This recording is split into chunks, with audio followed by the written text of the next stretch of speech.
Hey everybody, Thomas here. I just want to do a quick video to show you what is wrong with my Audi Q5 and what I need to do to fix it. So it's 2011 Audi Q5 3.2 liter with a V6 and it's about 77,000 miles on it. It's been pretty reliable, but we've had a recurring issue. I've had the vehicle about a year and a half now. I've had it, and in that time I've had the engine light come on 3 times. This is the third. The other 2 times were for the same exact problem, and that's this. Well, it's not the box, it's actually the thing that's in the box. It's a camshaft position timing sensor actuator. Can't remember exactly what it's called, but there's 12 of them on this vehicle, and 3 of them have failed in the past year and a half. So I assume more are going to fail. I also assume many of you are going to have the same problem. So I thought I'd do this quick video to let you see what's going on. So when the engine light comes on, I just went over to AutoZone and plugged in their the onboard diagnostics, the OBD tool, to see what the code was, and it comes up. I believe it was P11B1. I'm going to flash it on the screen here for you. Searching the internet to find what this code is a nightmare. Audi, I don't think, wants you to know what the code is. It's not an expensive part. It's not even an expensive repair.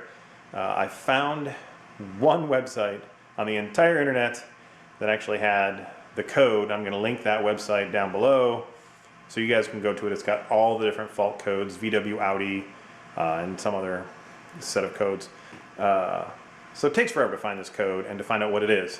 But it came back and said it was the camshaft position timing sensor actuator or whatever for cylinder 5 position A. There's also nothing on the internet that says where that one is. So what I have found on the internet, and here I'll show you on the engine bay, what I have found on the internet is from the front of the vehicle, the cylinders are 1, 2, 3, 4, 5, 6. So 1 in the front, passenger side, and 6 is firewall, driver's side. So these guys are the actual sensors that I have to replace. Here, I'll bust it out of the box for you.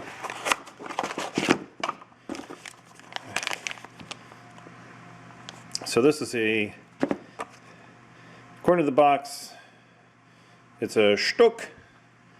I don't know. Doesn't really say what it is on the box. But it's a camshaft position actuator. It costs $100 from the Audi dealership. You can probably find it cheaper from a third-party source. But I never know exactly what it's called, so pain in the ass to find it. It's probably only $40 if you go to a VW dealership and get the exact same thing, but this has all the circles on it, and it's branded Audi, so it's twice as much. Anyway, it's super simple to fix. Hopefully I will get the right one. Since it said it's position A, I'm going to assume, and I should have remembered this from last time, I'm going to assume this is A and that's B for cylinder 4, A, B for cylinder 5, A, B for cylinder 6. You went out of frame. A, B for cylinder 6. And this one I can tell I replaced. That's a little bit shinier. So we're going to hope that it's this guy. And I'm going to pull that out and pop the new one on. And we'll start the vehicle and see if that resets the engine trouble lights. I may have to go to AutoZone and reset it with the tool. I should probably just buy a tool. But it's free at AutoZone. But I have to drive there. Life is tough. First world problems, you know. The last time I did this, I replaced the wrong one. So 2 of them were faulted because I replaced a good one with, or rather, what did I do? Whatever happened, it messed up the system and put the vehicle into limp mode. So I'm hoping that I will replace the correct one and it will not be in limp mode once I'm done with it. I'm hoping that the light will reset and everybody will be happy, birds will chirp, rainbows, unicorns, the whole thing. So wish me luck on that, and here we go. I'll get to ripping the old one out and putting the new one in. Stand by. One other thing before we get started, always be prepared. You never know if your job's going to go well or not. So,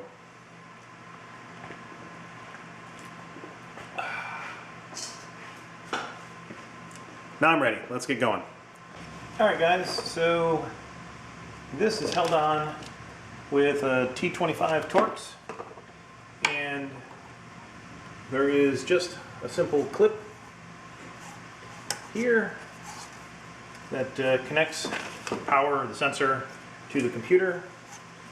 I'm going to pop that off. Just lift this little, super simple as you can tell. Just lift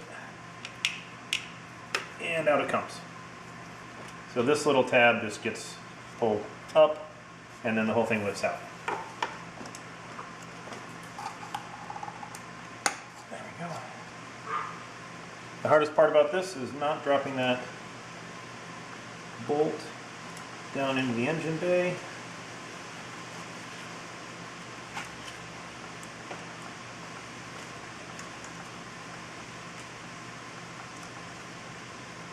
There's that and that.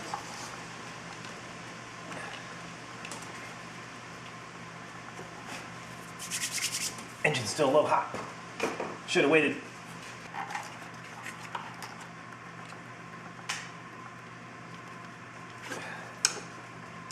All right, I need my pliers.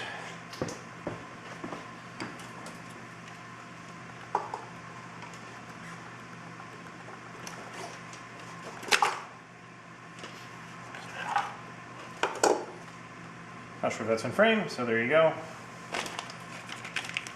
Oh good, the replacement looks the same.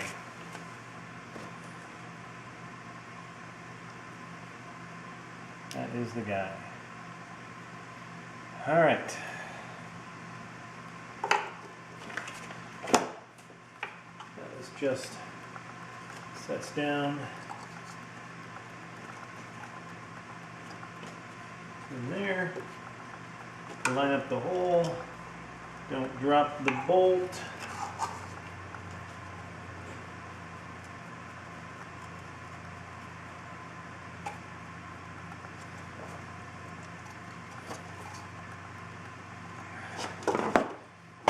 Got to torque that down to exactly 32 foot-pounds.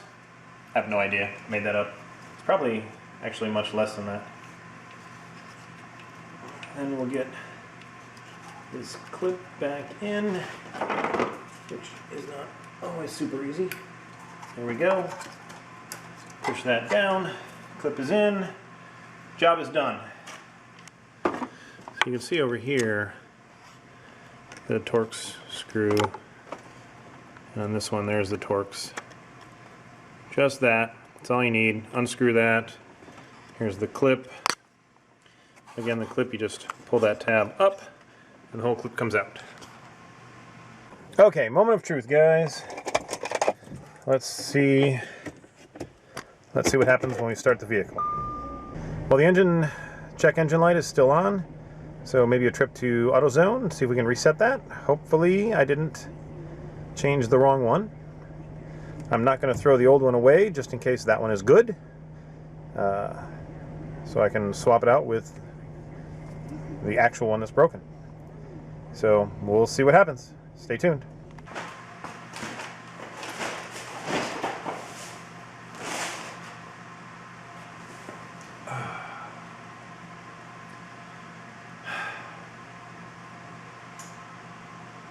Oh, hey, what are you guys doing here? I forgot to wrap it up for you.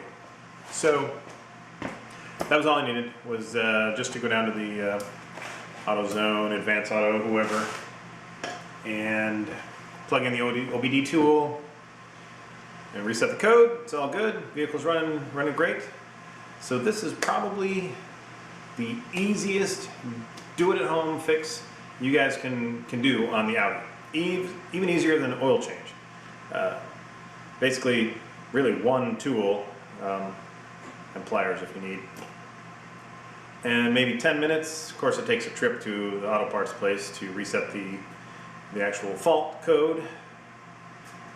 But it could be easier, and it'll save you $150, $200 in labor from any maintenance place, any auto shop, especially if you bring it to a dealership. So yeah, just to recap, T25 Torx drive, unplug the sensor power connector, pop it out, unscrew it, put the new one in, pop it back in, reset the code, good to go. So there you go. If you guys have any questions or comments, hit me up in the section below, and catch you guys later. Thanks for tuning in. Oh, drink up. Be responsible. Jesus.